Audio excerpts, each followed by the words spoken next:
Olá a todos, olá a todas que estão nos assistindo neste momento. Meu nome é Guilherme, faço parte do canal Mesa de Debates e agora, né, vamos ir para a programação esportiva do canal, né, falar um pouquinho de esportes, né, conforme o canal vem fazendo também, né, e vamos falar, né, de automobilismo, coisa que a gente vem tratando bastante nesse canal. Fizemos entrevistas, né? A última entrevista que a gente fez sobre esse tema foi com o Gabriel do F1 Mania, né? Também fizemos entrevista, né, com o Felipe Drogovic e Luke Monteiro também.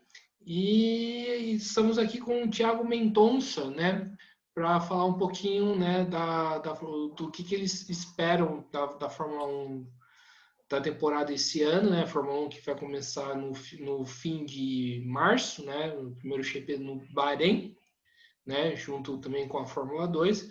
E convidei o Thiago aqui para trocar uma ideia com a gente, né? Para ter um papo. Thiago, antes da gente começar, por favor, se apresente. Fala, Guilherme, tudo bem? Finalmente aí conseguimos, né, juntar os dois lados aí para a gente bater esse papo.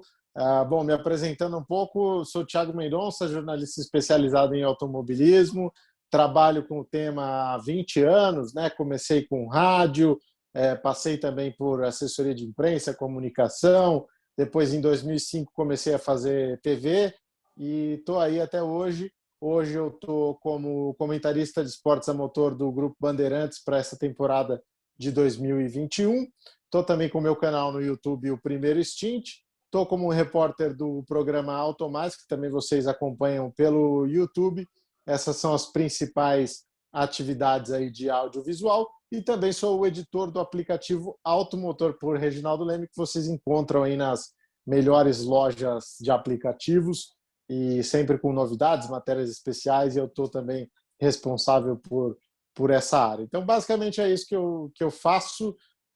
Sempre fui apaixonado por automobilismo, já passei por outras áreas do jornalismo, como futebol, enfim, outros esportes olímpicos, mas o meu lugar é o automobilismo, é o que eu gosto de fazer e é isso que eu tenho feito e espero que 2021 seja um ano para a gente curtir bastante essa nossa paixão, que eu sei que você também gosta.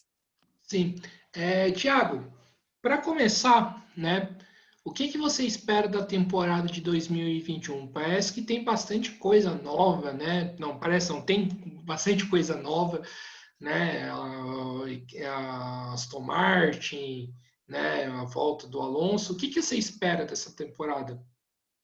Cara, honestamente, eu acho que não vai ter muita mudança lá na frente, né? A gente tem a Mercedes com um domínio muito grande já nos últimos anos, aí, né? Nos últimos 7 anos, 6 com Lewis Hamilton, 1 com o Nico Rosberg. Então, eu acho que não vai ter muita mudança, especialmente porque a gente tem um regulamento praticamente congelado, né? São os mesmos chassis para esse ano. Claro que você tem uma mudança ali grande na parte aerodinâmica, uma perda estimada de 10% da pressão aerodinâmica. Isso pode sim fazer alguma diferença. Os carros estão com os motores mais evoluídos, mas eu não acho que seja suficiente para a gente ter alguém brigando lá com a Mercedes. A gente teve a Red Bull incomodando em corridas pontuais e eu acho que é o que vai se repetir. Minha aposta pessoal, e aí não tem nenhum lado técnico nisso, é só um chute mesmo, eu acho que a McLaren vai se juntar à Red Bull nesse grupo de equipes que podem eventualmente beliscar mais pódios, mais vitórias, mas ameaçar a Mercedes como um todo em disputa do título, eu não acredito, não.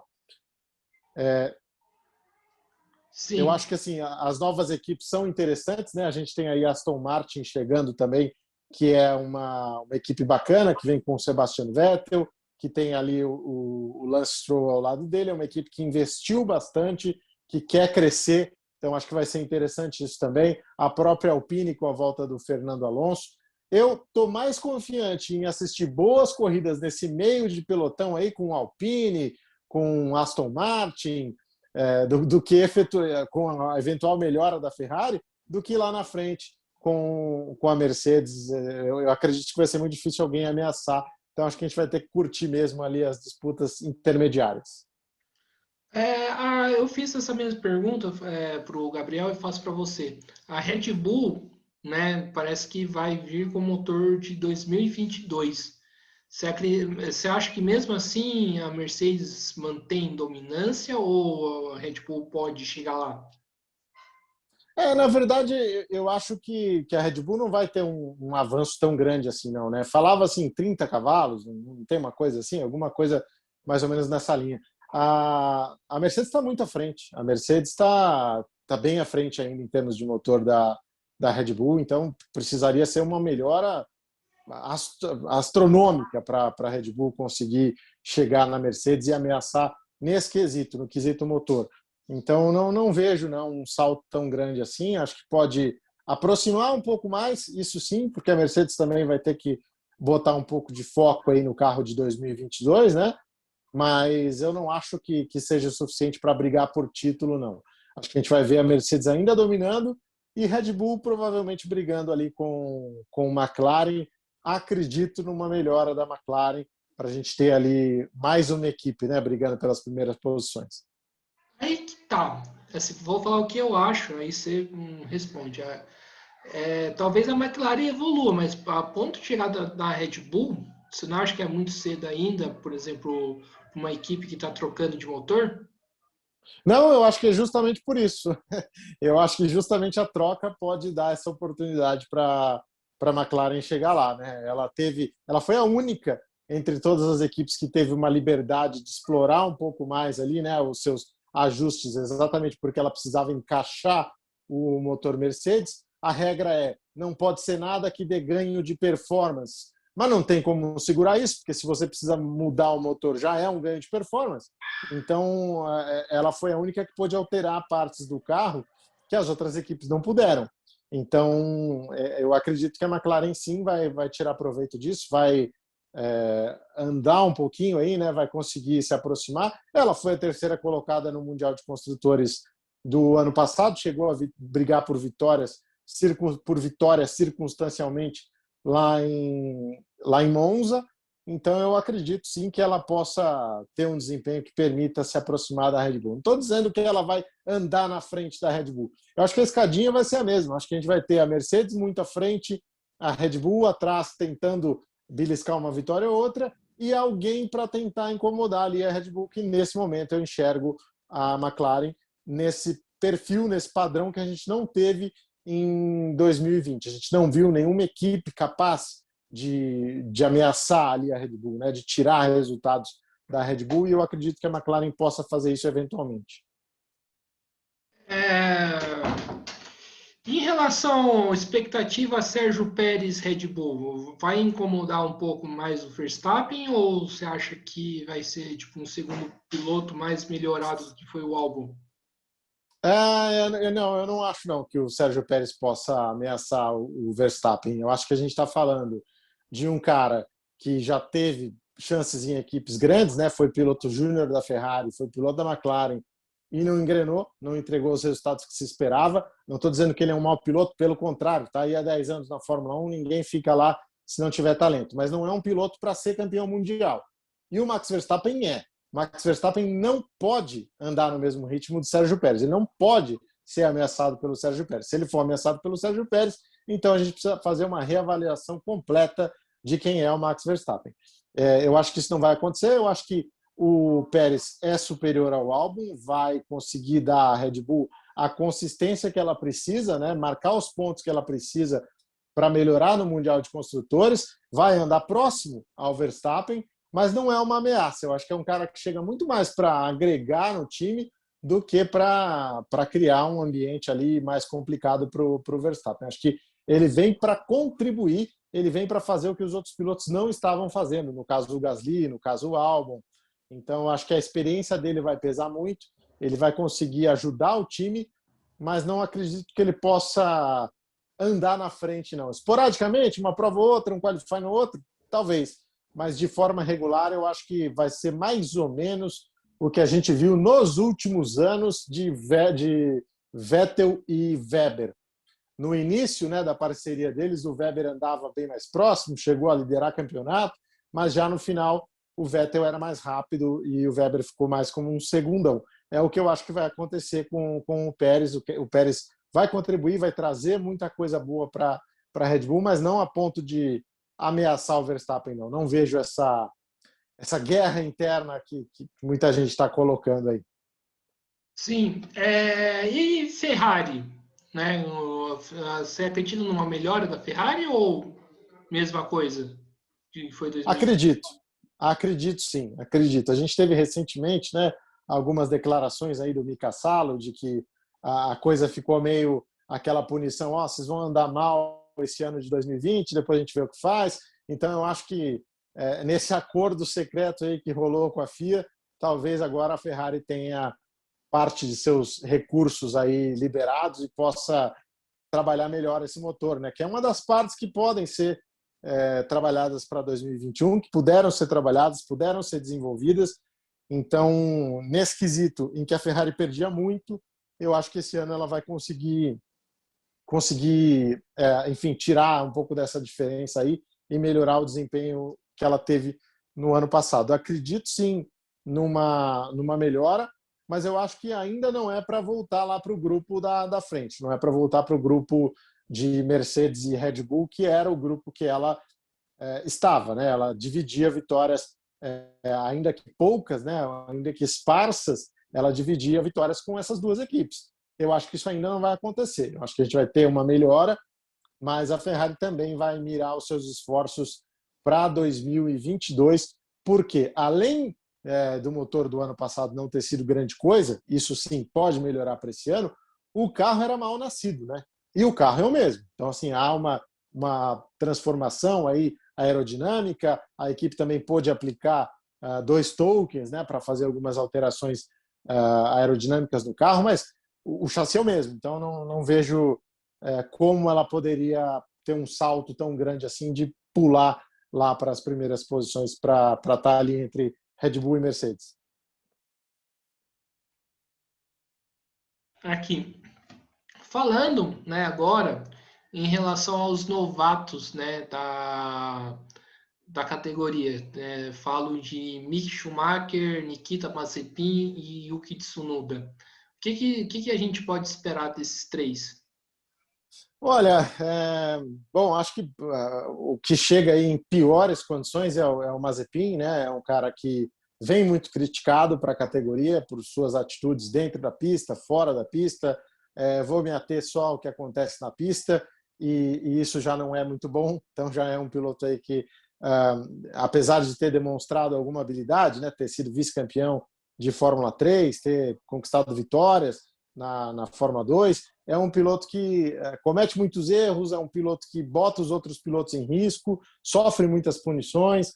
Então, acho que apesar de chegar com muito dinheiro aí e praticamente salvar, né, a Haas de um momento complicado que ela vivia, não vejo boas perspectivas para o Mazepin, não. Acho que ele vai sofrer bastante e é bom que a gente tenha aí o Pietro Fittipaldi como piloto reserva, porque essa vaga pode pingar para ele em algum momento com esse histórico e com esse perfil do Mazepin de criar problemas, né?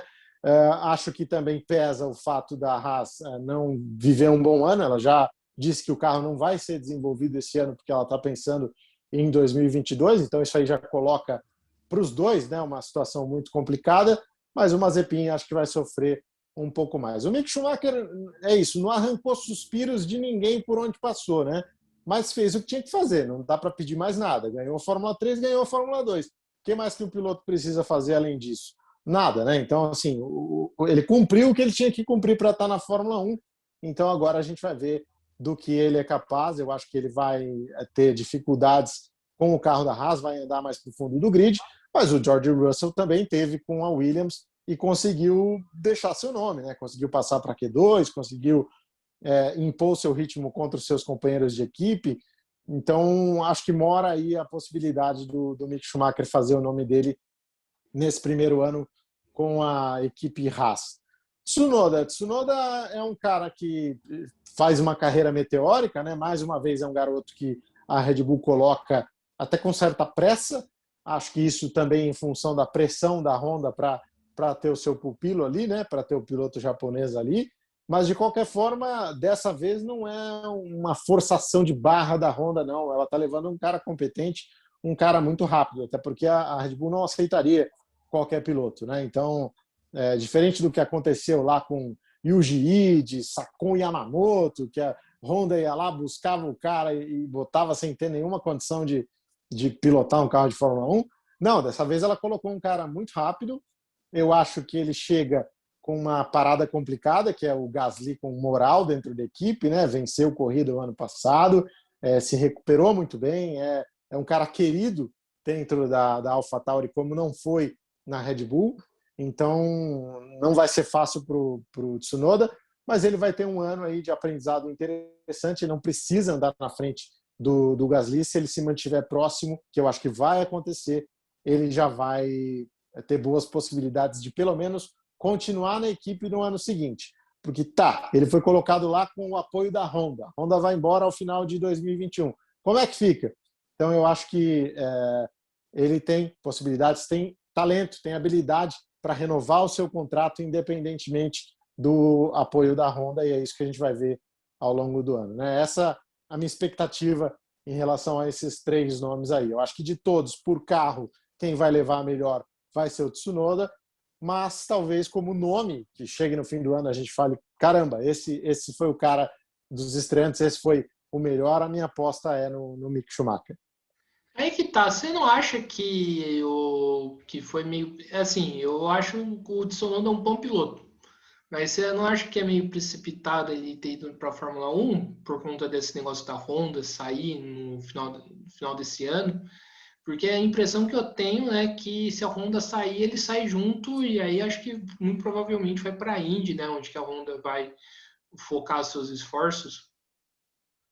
É isso, né? Na prática, a Honda já saiu. Então, a Red Bull poderia dar um jeito de não assinar esse contrato, ou pelo menos não honrá-lo, se ela não quisesse o cara. Então, eu acho que algum interesse ela tem nisso e pegou o Tsunoda para dar uma chance para ele. Eu acho que não é precipitado, não. Eu acho que se a Fórmula 1 bate na sua porta, você tem que pegar a oportunidade. Não importa a sua idade. Um verdadeiro talento não se queima.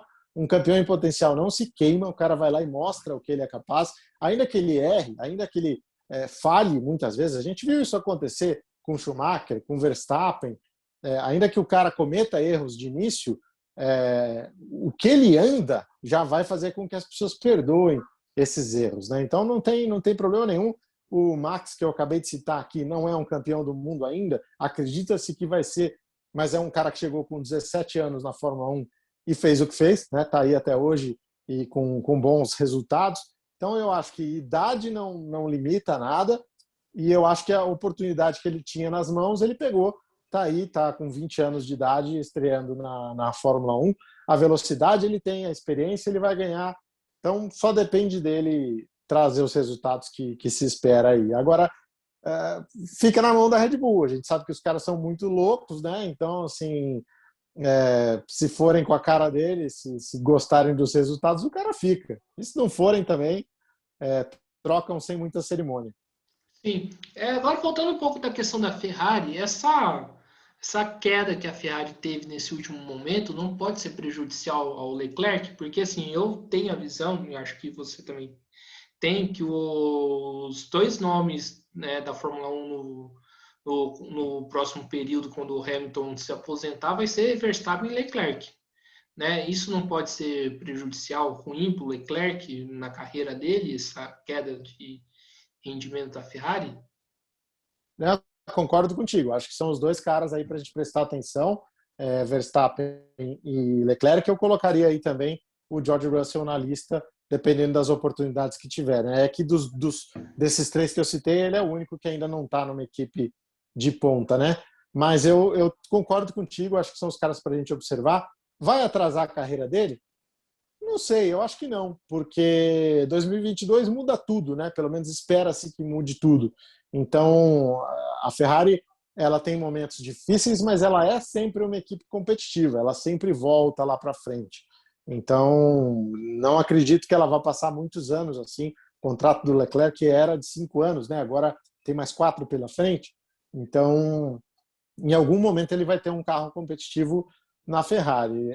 Claro que o ano passado foi muito ruim, o carro pouco competitivo faz com que o cara cometa mais erros. A gente viu ele errando para cima do próprio Vettel lá no GP da Estíria do ano passado. Então, isso sim causa um problema muito sério, né, para o cara. Mas ele é uma aposta de futuro, ele sabe disso, ele está num lugar em que ele é querido, ele está com uma vaga fechada por muito tempo, sem pressão. É diferente, por exemplo, de um cara, coloca aí, vai, mal comparando, um Bottas da vida, o cara tem 1 ano só de contrato. Então, a partir de maio, junho, o cara já começa a ficar preocupado. Poxa, será que vai rolar? Será que eu fico mais 1 ano? E o Leclerc não vai ter esse problema. Ele tem tranquilidade e calma para desenvolver o seu talento aí ao longo dessas temporadas. E foi muito legal até, né, a dedicatória que o Sebastian Vettel fez para ele, né, no capacete que deu de presente no ano passado, dizendo: cara, você é o maior talento que eu já conheci na Fórmula 1, não desperdice isso. E eu acho que não desperdiçar passa por apostar na Ferrari, sabe? Por falar, não, peraí, isso aqui vai dar certo. E não ter uma atitude como a do Alonso, por exemplo, que foi pingando aqui, pingando ali, e não conseguiu se achar. Agora volta numa equipe que ainda está também tentando reencontrar o caminho das vitórias. Então, acho que o Leclerc precisa focar na Ferrari e não acredito que essa queda de desempenho, que foi pontual e deve permanecer em 2020, 2021 de forma menos intensa, né? Não acredito que isso vá se repetir por todos os anos de contrato dele, não. Thiago, quando eu era criança, algum tempo atrás, eu ouvi uma disputa, eu ouvi o campeonato de 2003 entre Kimi Raikkonen e Schumacher, acho que foi o campeonato mais disputado que o Schumacher ganhou. Assim, será que é possível ver uma disputa entre Mick Schumacher e Kimi Raikkonen? Os dois estão numa equipe que são do grid? Pois é, quase foram companheiros de equipe, né? Tinha uma conversa no ano passado de que poderia ser Kimi Raikkonen e Mick Schumacher na Alfa Romeo. Seria legal de assistir isso, sim. É bacana essa sua lembrança. O Kimi é o cara aí que é o recordista de grandes prêmios disputados na Fórmula 1, né? Tá há muito tempo. E eu acho que sim, ali no pelotão isso vai rolar. É claro que a Alfa Romeo está um degrau acima da Haas. Não acredito que a Haas vá conseguir tirar essa diferença. Pelo contrário, acho que ela vai andar para trás. Mas em alguns momentos você vai ver, sim, o Raikkonen brigando ali com o Mick Schumacher. E eu tenho certeza que se a gente perguntar isso aí pro Kimi Raikkonen, e aí, Kimi, pô, vai correr com o filho de Schumacher, o que você acha? Ele vai falar, legal. Tipo, não é bem o estilo dele. Então, para a gente vai ser sensacional. Acho que para o Kimi não importa muito. E para o Mick vai ser fantástico, porque ele vai ter a oportunidade aí de mostrar o trabalho dele andando ali num meio de pelotão, que não é para qualquer um, né? Um meio de pelotão que tem bons nomes, sim, e que ele pode tentar construir o dele em disputas com esses caras. Tiago, ainda em relação ao Mick Schumacher, né? A gente sabe que o Mick Schumacher vai estar numa equipe que muito provavelmente, na minha opinião, vai ser o de fundo do grid. Inclusive, particularmente, eu acho que a Williams vai andar na frente da Haas, né? Mas isso é uma opinião minha. Você acha que assim que isso pode queimar o nome do Mick Schumacher? Porque assim a gente que tem conhecimento, né, que acompanha a Fórmula 1, automobilismo, sabe, né, o que é a Haas, mas uma pessoa que acompanha esporadicamente não sabe. Isso pode queimar o nome do Mick Schumacher ou você acha que não? Eu primeiro tenho que dizer que eu concordo também. Acho que a Haas vai ser a pior equipe da temporada. Para mim, não tem dúvidas disso. Se vai queimar o Mick Schumacher ou não, eu acho que não. Primeiro, porque é o que você falou. A gente que acompanha, que sabe o que é o automobilismo, não vai cobrar dele nada mais do que a Haas pode entregar. E as pessoas que decidem o futuro desses caras nada mais são do que pessoas tão apaixonadas quanto nós, só que lá dentro do ambiente. Então, elas também vão saber distinguir o que foi a responsabilidade dele e o que não foi.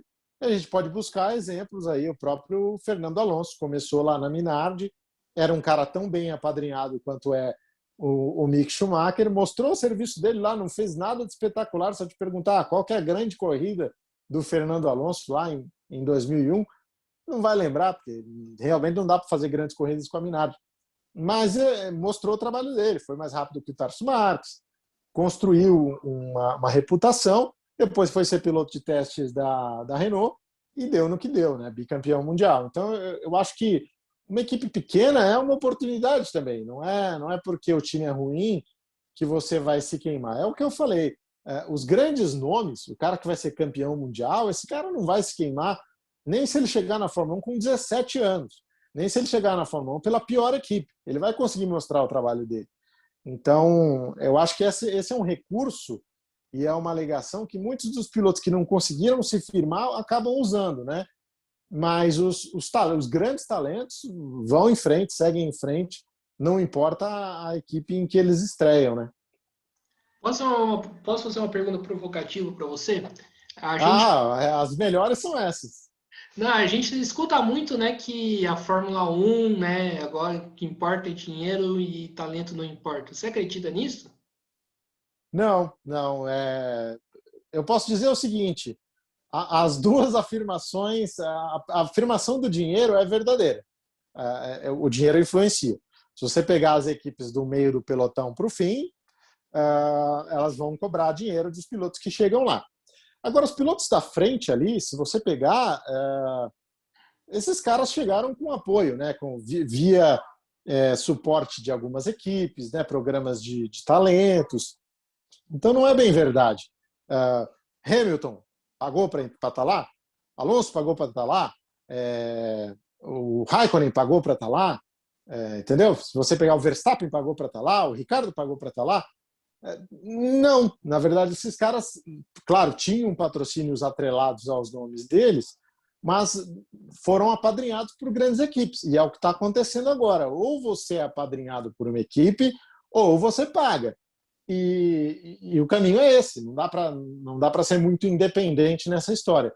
Então, o piloto que quer seguir independente, que consiga os patrocínios e que pague pela vaga dele.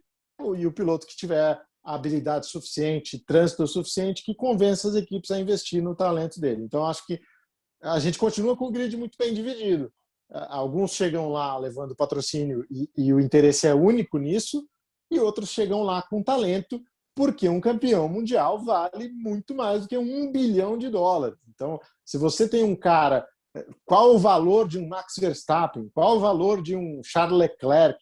É muito maior do que 40 milhões que ele puder te trazer num ano, ou 2, ou 3.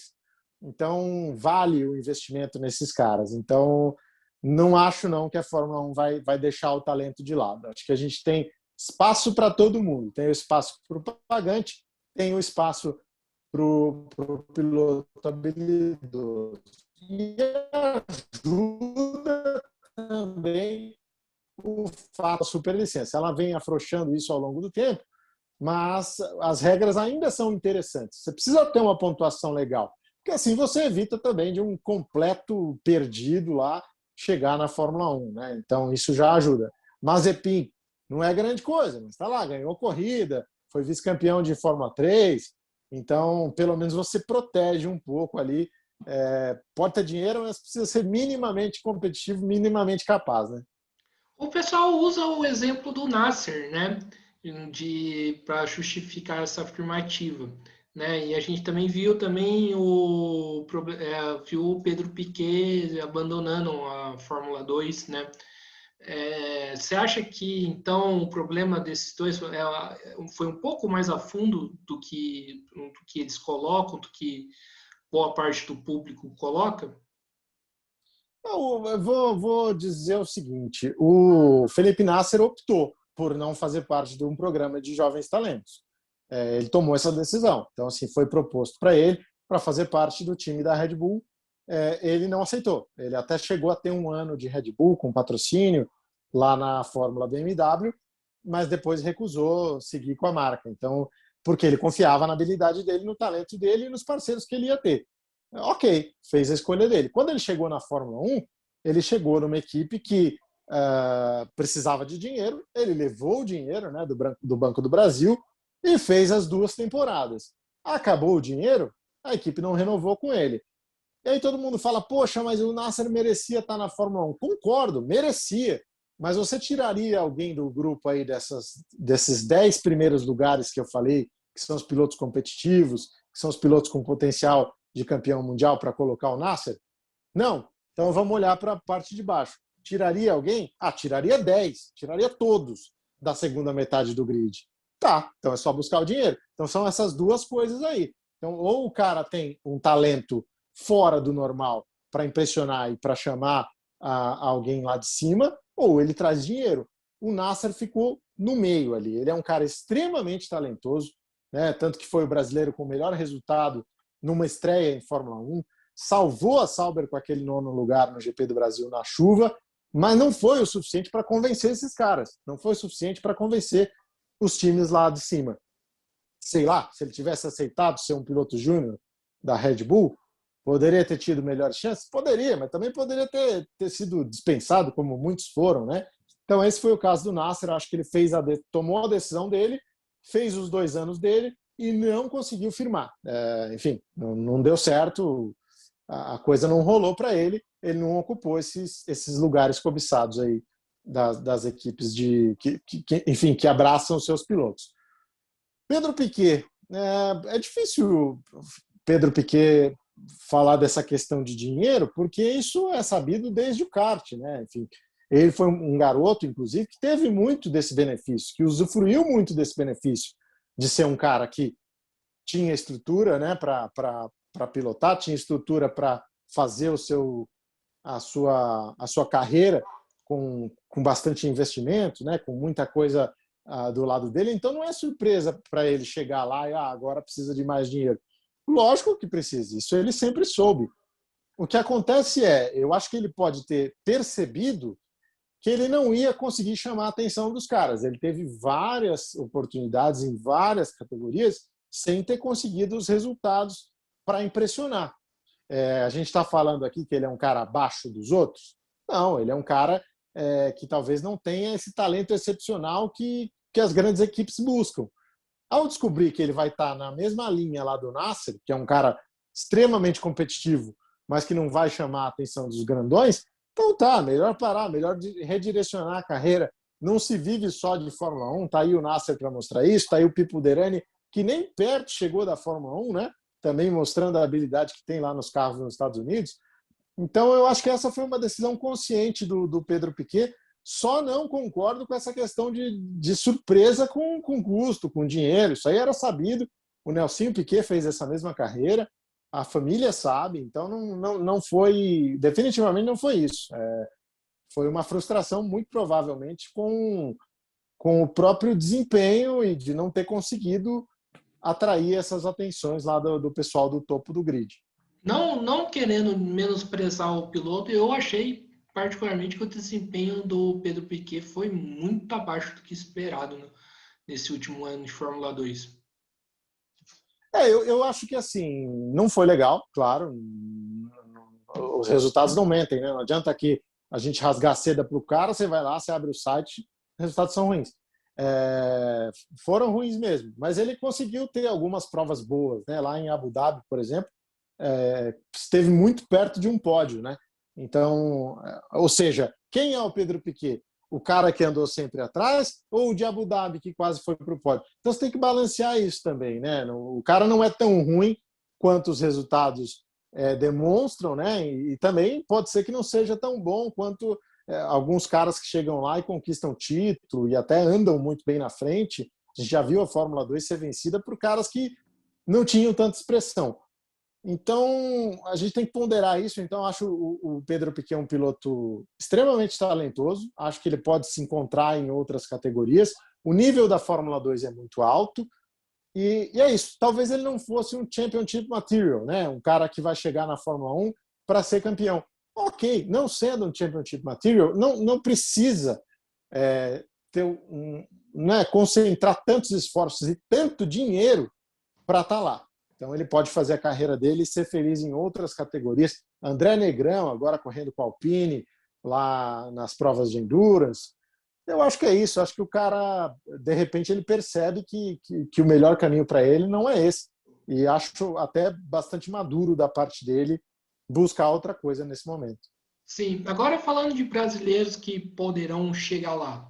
A gente tem o Felipe Drugovich, tem agora o Gianluca Petekoff, tem o Guilherme Samaia, na Fórmula 3 tem o Caio Collet, né? E também na Fórmula Regional tem o Eduardo Barrichello e o Gabriel Portoledo. Desses aí, quem que você apostaria? Olha, você sabe que em 2016 eu trabalhava com a Red Bull, com produção de conteúdo, e a gente fez uma enquete no site da Red Bull para se apontar o brasileiro com maior chance de chegar na Fórmula 1. E o vencedor, com mais de 50% dos votos, foi o Felipe Drugovich. Eu Então, assim, lembro. era uma época. Você lembra disso? Lembro. Então, era uma época em que ele ainda não estava hypado como está agora, né? Mas mesmo assim movimentou a comunidade ali de uma forma que todo mundo apostou nele. Teve resultados que não foram tão expressivos na Fórmula 3 e ele deu uma sumida do radar, né? E aí chega na Fórmula 2 e faz o que fez. Vencer 3 corridas no ano de estreia, não é para qualquer um. Então, eu acho que é impossível não falar nele. Eu acho que o cara para chegar lá é o Drugovich. O cara que tem talento e que as equipes estão começando a observar é o Drugovich. Onde entra o fator complicador aí? Ele não é nenhum piloto de fábrica, não é piloto de montadora, não é piloto de junior team. Ou seja, o que resta? Patrocínio. Também não tem. Você vê o carro dele lá, tá só Drugovich.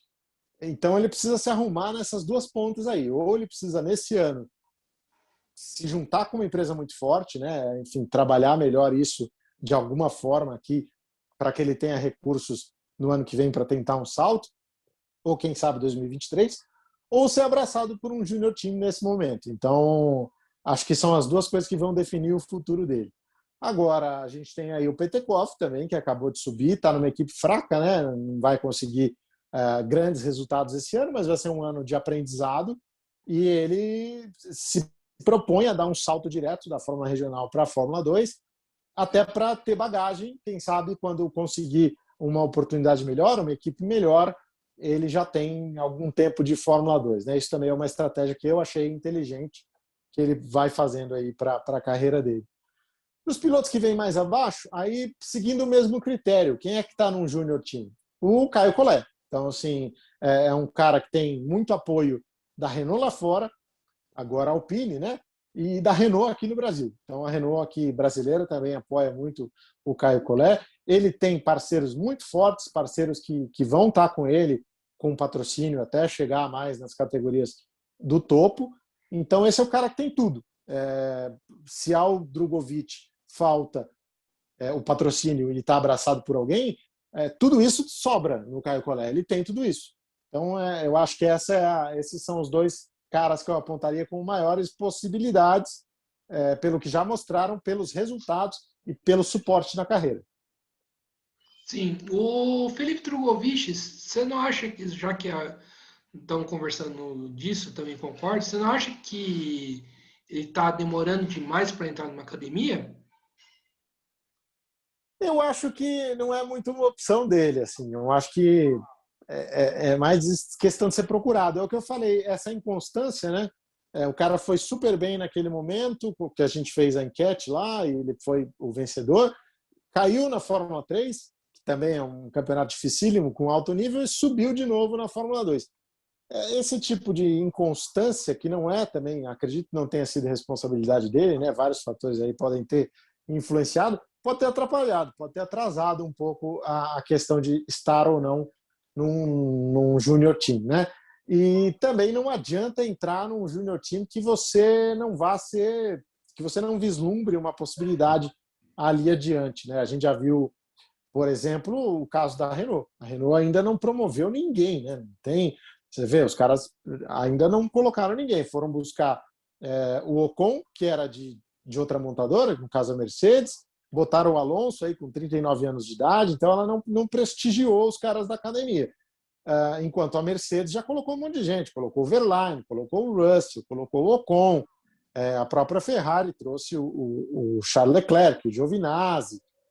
Então, você pode até criticar a Ferrari de não ter promovido o Giovinazzi agora, mas enfim, o cara está lá. Trouxe o Mick Schumacher agora. Então, também observar qual time é o ideal, né? Qual time se aproximou de você e quer que você faça parte.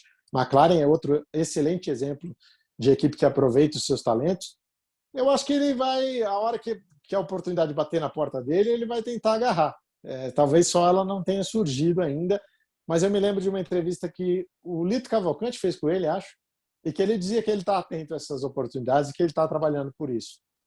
Sim, e o Gianluca Petekoff? Você acha que foi precipitado? Você falou que não foi precipitado, mas assim, pegar um carro que tem uma potência menor com o carro da Fórmula 2, que eu acho que aumentam 3 vezes a potência, você não acha que é arriscado? Não, eu não acho não. Eu acho que, assim como a gente também tem o exemplo do Verstappen, né? Pulou da Fórmula 3 direto para a Fórmula 1, o Kimi Raikkonen pulou da Fórmula Renault direto para a Fórmula 1, ou seja, um salto ainda maior. Sabe que uma vez eu entrevistei o Tarso Marques, ele foi o brasileiro mais jovem a correr de Fórmula 1, né? 19 anos. E perguntei, poxa, faz alguma diferença ali, você com 19 anos, comete mais erros? Enfim, como é que é? Ele falou, olha, erro você vai cometer como estreante, tendo 19, tendo 23, tendo 25, tendo 30. Então é normal. E a velocidade que você tem aos 17, aos 19, aos 22, aos 25 é a mesma. Então, assim, não faz diferença. Claro que o aprendizado das primeiras provas vai acontecer, e nisso eu acho que ele fez tomou uma decisão certa. Não tinha vaga boa na F3, tá bom, vamos para a vaga ruim da Fórmula 2, pelo menos a gente ganha bagagem. Então ele tem um ano para aprender aí, a velocidade vai estar lá, vai ser a mesma, e é um salto menor do que muitos desses talentos deram.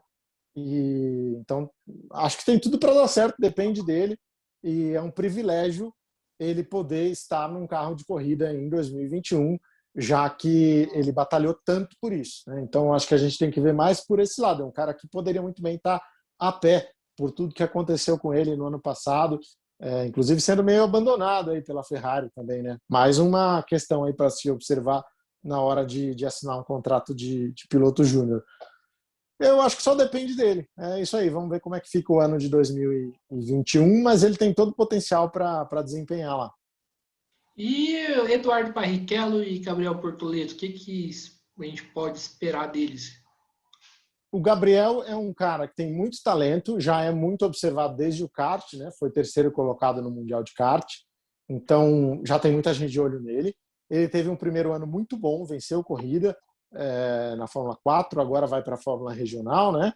Ele tem um talento muito grande, tem suporte financeiro para seguir carreira, tem patrocínio, então ele reúne boa parte das questões que um piloto precisa, né? Então vamos ver como é que fica esse ano.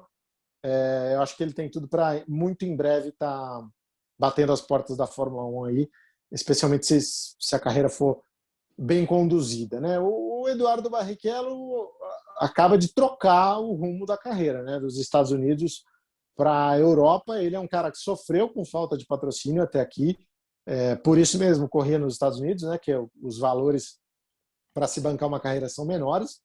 Mas aí você tem uma questão, e inclusive eu conversei com ele para o programa Automais, ele dizia exatamente isso. Nos Estados Unidos os valores são menores, a visibilidade é menor. Então você trazer patrocínio para lá é mais difícil. Na Europa os custos são maiores, mas tem mais visibilidade. Então, às vezes é mais prático você tentar uma carreira na Europa do que nos Estados Unidos. Então, é o que ele está fazendo, ele está com um patrocínio forte agora. São empresas que, se ele for bem, vão seguir adiante com ele. E tem um cara do lado chamado Rubens Barrichello, que é um peso muito grande. A gente viu o que o Nelson fez pelo Nelsinho, o que o Keck Rosberg fez pelo Nico Rosberg. Então, são nomes fortes. O Mick Schumacher, infelizmente, não pôde ter o pai ao lado dele, batalhando por isso. Mas a gente viu o peso que o sobrenome teve. Então, eu acho o próprio Juliano Alesi, que não foi adiante, né, não fez por merecer a oportunidade, não conseguiu os resultados que precisava, mas também teve tudo na mão, né? A Ferrari foi lá, abraçou. Então, pelo menos isso eu acho que o Dudu Barrichello pode ter, dependendo, claro, dos resultados dele agora nesse primeiro ano de Europa. E em relação ao meu xará, Guilherme Samaia, o que podemos esperar dele? O Samaia é um cara um pouco mais velho, né, do que esses aí que a gente falou. Também é um cara que ficou parado um tempo o ano passado, antes de voltar. Voltou, fez uma temporada ruim, né, não conseguiu ter bons resultados e ficou muito marcado por isso. Não é legal você ter uma temporada tão difícil quanto a que ele teve, né? E agora ele tem uma segunda chance, provavelmente com um equipamento um pouco melhor, né? O que a gente viu nos testes do final da temporada passada é que ele tem ritmo para andar um pouco mais na frente. Mas é isso, tudo vai depender de como as coisas se alinham esse ano e se ele vai conseguir ser o Samaia dos testes, e não aquele que sofreu tanto com equipamento, enfim, com esse retorno dele às corridas ao longo de 2021. Mas você me fala, tá na fila para a Fórmula 1? Tá, se você está na Fórmula 2, você está na fila, mas qual que é a senha dele? É a 523, porque você tem lá um monte de gente talentosa, protegida por equipes, com bons patrocínios, e é isso, o cara que não entregou até agora os resultados não pode ser colocado à frente desses. É a minha visão, espero que ele tenha uma temporada melhor do que foi 2020. Você não acha que é uma mistura das duas coisas? Porque, por exemplo, o carro era ruim, mas ao mesmo tempo, assim, como eu acompanho a carreira do Drogovic da Fórmula 4, obviamente eu acompanhei na Euro Open, né? E o que eu vi, né, o Samaia correndo na mesma equipe, por exemplo, com resultado muito abaixo do que o Drogovic vinha fazendo. É certo que o Drogovic jantou todo mundo naquele ano, né? Mas o Samaia, né, não conseguiu nem acompanhar o Drogovic de perto. Você não acha que é uma mistura das duas coisas ou não? Então, ele ficou em sexto naquele campeonato, né? Não acho ruim. Honestamente, não acho ruim. Tudo bem, o companheiro de equipe foi campeão. Mas não acho ruim, não. Acho que é um cara que está, enfim, buscando a oportunidade dele, buscando o sonho dele, confia no próprio potencial. Ninguém está falando aqui que é o novo Senna, pelo contrário. A gente já viu que os resultados não são os melhores, mas também não estou dizendo que é um cara que não tem a capacidade de brigar por grandes oportunidades. Então, um bom ano na Fórmula 2, pode não colocá-lo na Fórmula 1, mas pode abrir portas na Indy, pode abrir portas nos campeonatos de longa duração, no WEC, por que não? Então, acho que a gente também tem de ter essa cabeça de que nem todo mundo que está lá precisa ser um fenômeno, né? Então, o Drogovic é muito superior a ele em termos de resultados, a gente já viu isso dentro da mesma equipe. Mas o cara acredita na habilidade dele, é um cara que tem título de Fórmula 3 no Brasil, é um cara que ficou em sexto nesse campeonato que o Drogovic venceu, então ele tem que brigar pelo que ele acha que vai ser capaz, e eu prefiro aguardar para ver o que ele pode entregar esse ano. Enfim, é o que eu disse, não para a Fórmula 1, mas eventualmente para fazer carreira em outros campeonatos, que também é muito importante para o nosso automobilismo. E dos estrangeiros que estão disputando uma vaga? Robert Schwartzman, Marcus Armstrong e outros que poderão surgir. Quem que você acha que pode chegar lá? Quem que você apostaria? Eu acho que todos esses têm possibilidades, né? Mas assim, se você me perguntar, me pedir, elege um aí que você acha que vai ser um cara que pode chegar lá e ter resultados interessantes, eu votaria no Callum Ilott. É um cara que eu vi começar com a Red Bull, mais um cara que a Red Bull não teve paciência, chutou para longe no primeiro ano e que depois se mostrou um cara competitivo, recebeu a oportunidade da Ferrari, brigou pelo título ano passado. É um cara em quem eu aposto bastante. Eu acho que pode ser uma oportunidade de futuro legal aí para ele. Claro que também tem muita gente na fila, ele vai ter de fazer um ano muito bom, mas de qualquer forma é um nome que eu aposto e também, querendo ou não, né, vamos colocar aqui, é um piloto britânico, pelo menos uns 10% de chances a mais ele passa a ter só por isso, porque a Fórmula 1 é um esporte, embora tenha uma dona americana hoje, é um esporte muito britânico, com muitas equipes britânicas. A Ferrari, no caso, a quem está atrelado, é uma equipe italiana, mas de qualquer forma, o trânsito todo na Fórmula 1, a força da mídia é muito maior na Inglaterra. E isso pode facilitar um pouco o caminho dele nesse sentido. Thiago, agora mudando um pouco de assunto, você que vai estar na equipe da Band, né, para esse ano, o que a gente pode esperar da Band para a Fórmula 1 e o que a gente pode esperar para a Band do automobilismo? Poxa, obrigado por perguntar, é um prazer poder falar disso aqui. Antes de mais nada, a gente estava conversando aqui fora do ar, né? Antes você perguntando como é que vai ser, como é que está o teu escopo de trabalho lá. Para ser bem honesto, eu fui chamado lá na quarta-feira passada, né, para estabelecer o nosso acordo. Então, ainda estou realmente chegando na casa, estou entendendo como é que vai ser. Mas o cara que está à frente de tudo isso, que é o Denis Gavazzi, né, com o Rodolfo Schneider, que é o diretor de jornalismo, são caras extremamente competentes e que entendem a TV Bandeirantes como uma empresa e uma emissora de TV com um DNA esportivo muito forte. Então, eles querem fazer um trabalho muito próximo do que foi feito nos anos 80 e 90 com o Show do Esporte, que voltou à grade agora, com a coordenação do Luciano do Vale. Então, o que vocês podem esperar é uma dedicação total da Band em fazer o seu produto o melhor possível. Está claro nas contratações, né? A Band trouxe o Reginaldo Leme já o ano passado, o Sérgio Maurício esse ano, o Felipe Giafone, que ela trouxe de volta, o cara comentou a Indy durante algum tempo, quase 10 anos, né? Trouxe o Max Wilson também, ex-piloto de Fórmula 1, aí cuidando de outras categorias, né? Esses são os 4 titulares de cabine de Fórmula 1. Tem o Celso Miranda, que está na casa há muitos anos, é um cara muito respeitado. Luque Monteiro, melhor narrador de categorias nacionais aqui no Brasil já há alguns anos. Eu chegando para complementar o time, tive experiências lá com Fórmula Indy também, há algum tempo, né, substituindo o Felipe. Então é um time que é apaixonado, que é dedicado e que eles foram atrás para conseguir. E o próprio fato de prometer uma cobertura mais extensa. Então, assim, o primeiro treino classificatório já vai ao vivo na TV aberta. O diretor esportivo, o Denis Gavazzi, disse que a emissora vai transmitir a cerimônia do pódio, que hoje em dia até demora um pouco na Fórmula 1. Né? Para a TV não é tão fácil, tem que esperar lá as entrevistas e tal. E isso vai acontecer, a cerimônia de pódio vai estar no ar. Então, o fã de automobilismo pode esperar uma cobertura mais compromissada com o produto. Né? Não vou dizer aqui melhor do que era, porque os profissionais são praticamente os mesmos, inclusive de produção lá de fora. Então, são profissionais absolutamente competentes, mas agora com um interesse maior da emissora em fazer isso se tornar bacana. E abraçando as outras categorias, né? Fórmula 2, Fórmula 3, Porsche Cup, Stock Car. Então, a gente vai ter muita atração na TV aberta e muita atração na TV fechada também. Podem esperar que vai ser feito um grande trabalho. A gente vê muita motivação em todo mundo. O Sérgio está realizando o sonho da vida dele.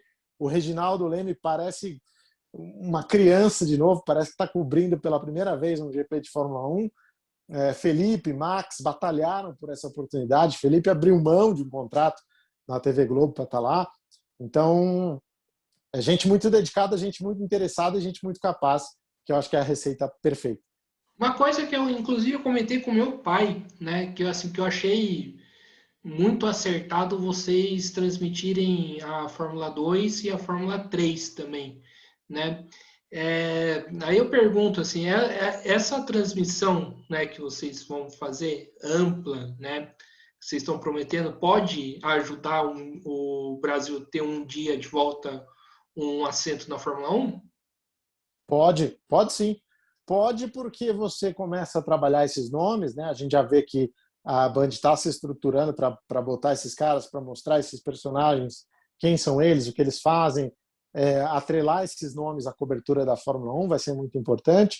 Então, com certeza, a TV no Brasil, TV aberta para a Fórmula 1 e a transmissão ao vivo das corridas na televisão pelo Band Esportes, Fórmula 2, Fórmula 3, pode sim contribuir. A gente sabe que mídia é muito importante, né? O patrocinador, quando fecha um contrato, a primeira coisa que ele pergunta é onde é que eu vou aparecer. Então, isso tá entregue. A gente tem esse espaço agora com os canais da Band e do Band Esportes. E como que você enxerga hoje, né, na relação do telespectador com o produto do automobilismo, com o produto da Fórmula 1. Como que você que vai trabalhar nessa área, como que você enxerga essa relação hoje aqui no Brasil? O brasileiro perdeu interesse pelo automobilismo ou ainda não? Existe aquele estigma, né, que o brasileiro só acha que o automobilismo se resume ao Senna, que Fórmula 1 morreu em 94, né? E como que você enxerga essa relação? Não acho que seja assim, não. A Fórmula 1 morreu em 94, para boa parte dos brasileiros, sim. Se você pegar, claro, os números, em 1994 a gente tinha números de brasileiros apaixonados por Fórmula 1 compatíveis com o do futebol. Hoje isso não é bem assim. Claro que você perde o espectador eventual, o cara que assiste um esporte em um determinado momento, como já foi a NBA, como já foi o tênis. Esses esportes perdem interesse em determinados momentos. O automobilismo perdeu com a morte do Senna, isso é inegável. Agora, as pesquisas mostram que o automobilismo continua muito forte, né? O Ibope mostra. A gente hoje tem no Brasil 14,3 milhões de brasileiros que são super fãs de automobilismo. É fã, é o cara que está disposto a gastar alguma coisa com aquilo. Seja uma assinatura da Fórmula 1, seja um bonezinho de uma equipe, uma camisetinha da Ferrari, da Red Bull. Então a gente tem esse número muito expressivo, que é maior do que a população de alguns países, né? Então é um número que precisa ser respeitado. O cara que gosta de automobilismo é um cara que gosta muito. É difícil você falar, não, legal, assisto de vez em quando. Não, o cara, quando ele gosta mesmo. Então ele vai atrás, ele consome, ele está ligado 24 horas no que está acontecendo. Então é um público muito forte, um público que tem que ser respeitado, que as marcas já entenderam que é um público consumidor forte. Então, eu não vejo isso, não. Eu vejo só que é claro que existe um nicho, né? É preciso dizer. É muito difícil para uma emissora se dispor a transmitir um esporte para um nicho, por isso que você tem tão pouco vôlei, você tem tão pouco basquete, mas é um nicho suficientemente grande para preservar o produto numa TV aberta, que é o que não acontece em lugar nenhum do mundo. Então, o Brasil ainda preserva isso porque tem um público muito grande. Você pode ter certeza que se não tivesse, não estava no ar. A TV é um grande negócio. Então, se ela percebe que aquele business não interessa mais a ninguém, sai do ar. E não é o caso, está na Globo, estava na Globo há muito tempo, rendendo lucro, né, dando lucro, vai para a Band agora com uma super expectativa também, já com marca fechada, já com patrocinador fechado. Então, isso vai ser bem interessante de acompanhar.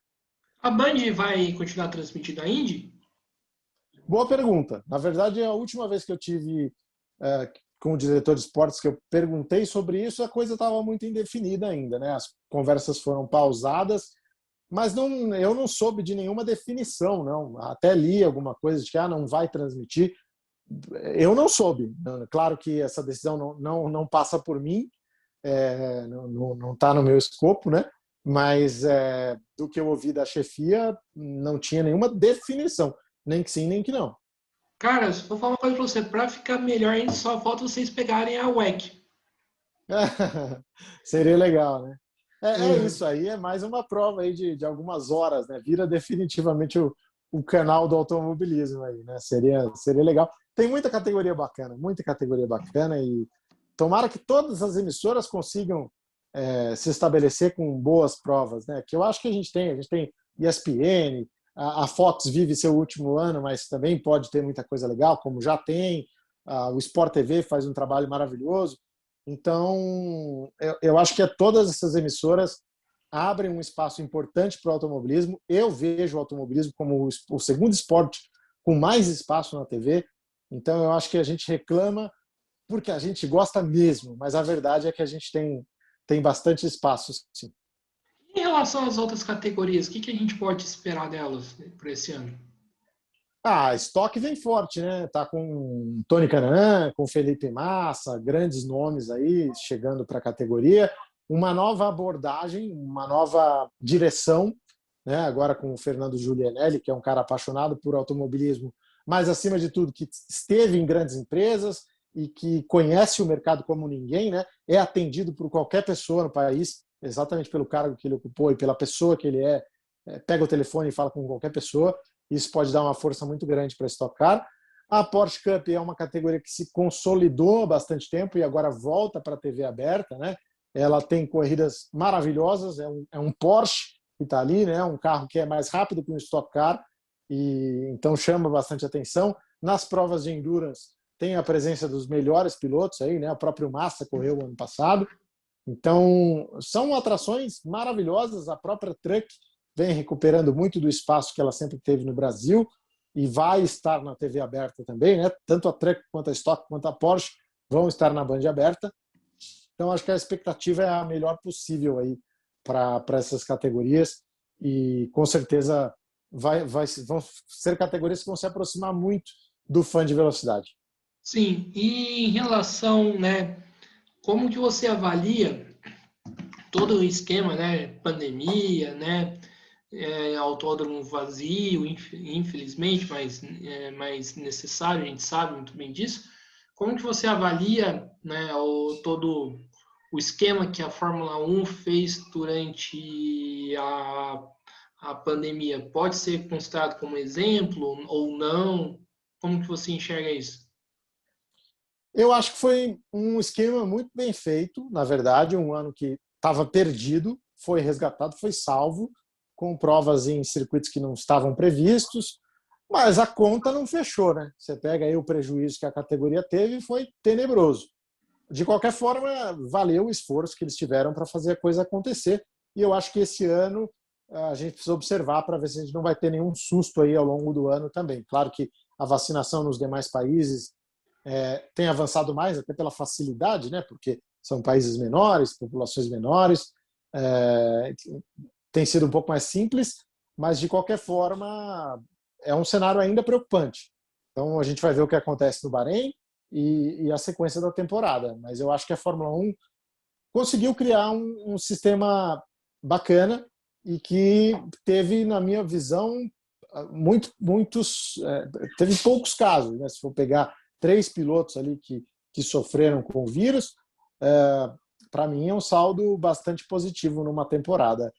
Dá para a gente dizer que 3 pilotos durante a temporada, né? Depois a gente teve mais alguns casos, mas dá para a gente dizer que num ano em que esses caras viajaram a Europa toda, né? E depois fizeram etapas no Oriente Médio, foi um número bem baixo. Então eu espero ver uma temporada com os mesmos cuidados, né, e com menos casos ainda. Acho que os mesmos protocolos, pelo menos até a gente ter certeza de que as coisas estão bem, e com menos casos ainda. Sim, em relação a essas novas pistas, né, da Fórmula 1, a entrada de Portimão e a volta de Imola, né, de Emília-Romagna, mas para quem é dos anos 90, anos 2000, vai ser sempre o autódromo, a corrida de San Marino, né? Como que você enxerga a volta dessas pistas? Eu acho bem legal. Eu acho que a Fórmula 1 precisa de pistas. Opa, caiu o contato do Thiago Mendonça, né? Mas já já vamos retomar com ele. Esperam, aguarde um momento que já já ele volta.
Ao que tudo indica, né, o Thiago, né, acabou a bateria do equipamento dele, que ele está fazendo a entrevista, né, vamos aguardar um pouquinho o retorno para dar continuidade ao nosso bate-papo, né, que, que estamos fazendo com ele, né, aconteceu um pequeno problema e já esperamos que ele está lá, né? Volte.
O Thiago acabou de voltar aqui, né?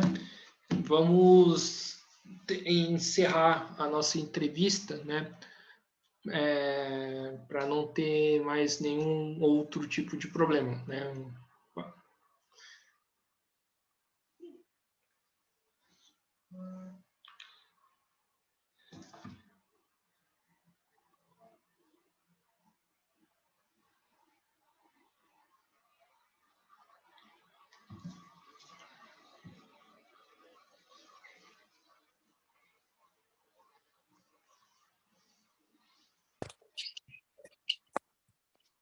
Pronto? Opa, voltei. Cara, acabou minha bateria aqui. Tava com o celular aqui no, no ring light aqui, agora acabou a bateria. Então, continuando, né? A questão da Fórmula 1 e pandemia. Você ia acrescentar mais alguma coisa? Não. Você me perguntou dos circuitos, né? É A do última circuito. pergunta. É isso. Eu acho legal. Acho que é interessante a gente ver pistas diferentes no calendário, especialmente pistas que não são os chamados tilcódromos, né? Que tem aquele monte de área de escape, que, enfim, o cara vai lá, não acontece nada, escapa da pista e fica tudo bem.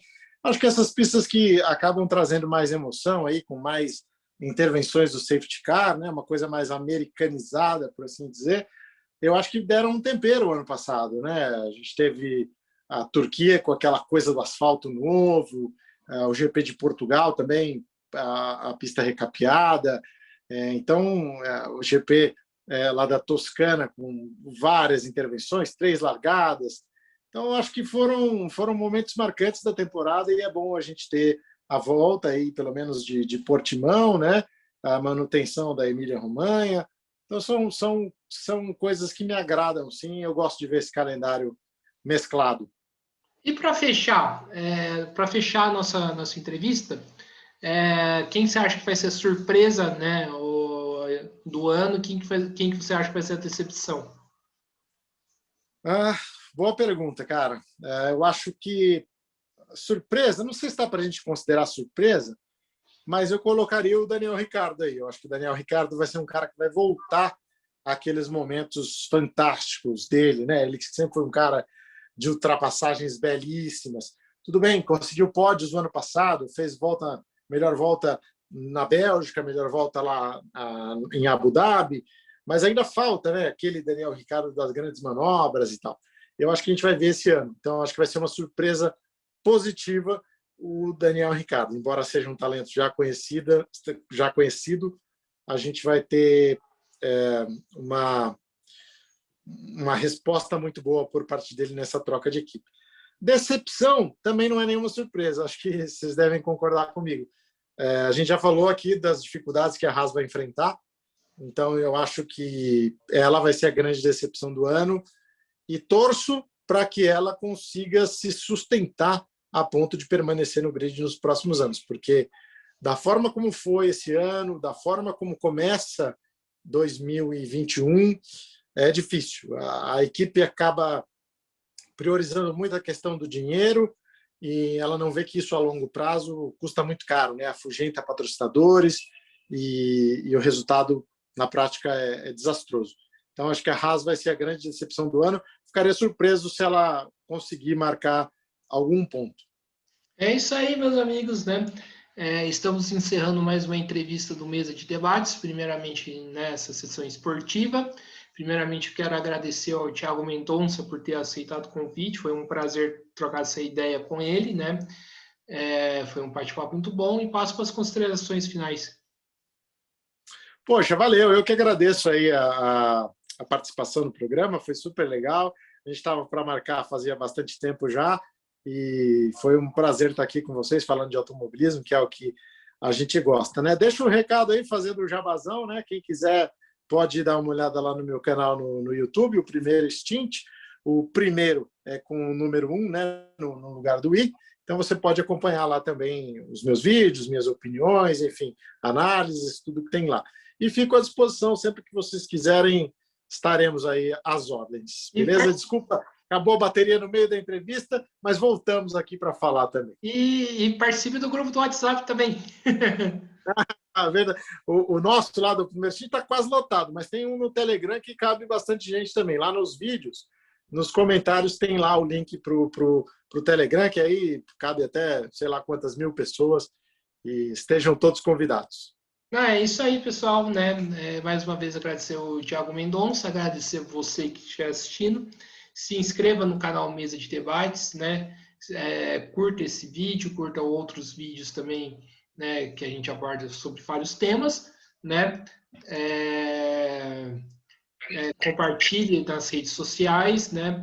Siga a gente no Instagram e também reforçando o convite de se inscrever no canal do Primeiro Stint e acompanhar o trabalho do Thiago Mendonça. Então é isso aí, pessoal. Está encerrando mais uma entrevista do Mesa de Debates. Até a próxima. Fui.